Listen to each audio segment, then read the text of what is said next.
नाग जलाशय यात्रा भाग 2।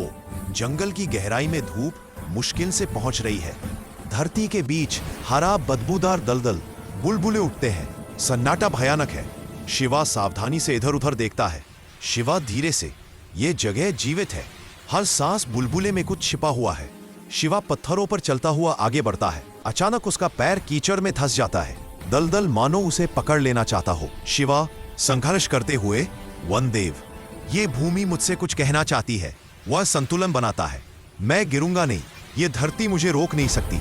उसके चेहरे पर दृढ़ता, सांसें भारी लेकिन नियंत्रण में। दलदल से हरे और काले धुएं के बादल उठते हैं। शिवा आंखें बंद करता है, वनदेव का नाम लेता है। हवा का झोंका उठता है।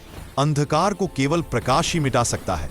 शिवा तेंदुए की गति से दौड़ लगाता है। दलदल उसके नीचे बुलबुला रहा है। वह छलांग लगाता है। पानी की बूंदें हवा में तैरती है।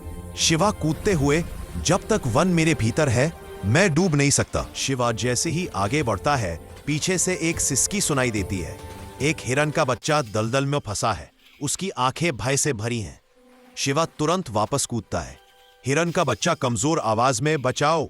शिवा धीरे से हाथ फैलाते हुए, डरो मत, मैं तुम्हें नुकसान पहुंचाने नहीं आया। वह अपने हाथों से दलदल हटाता है और अपनी वनदेव की खाल उसे उड़ा देता है। हिरन के बच्चे को अपने गोद में लेकर दलदल में ऊंची छलांग लगाता है। किनारे पर खड़ी हिरन के पास बच्चे को छोड़ देता है। हिरन का बच्चा दौड़कर अपनी मां के पास जाता है।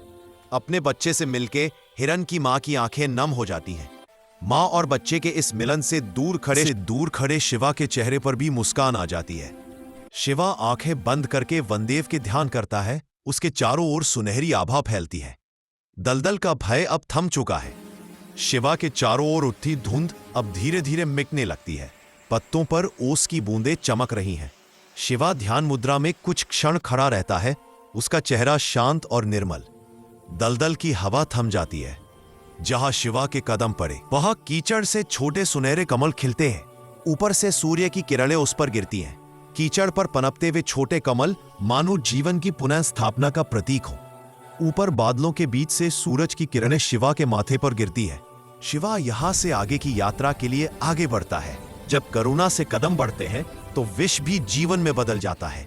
शिवा के मार्ग में ये पहला संकेत था कि उसकी शक्ति विनाश नहीं, सृजन के लिए। कहानी अच्छी लगे तो वीडियो को लाइक करें। इस कहानी का अगला भाग देखने के लिए चैनल को सब्सक्राइब करें।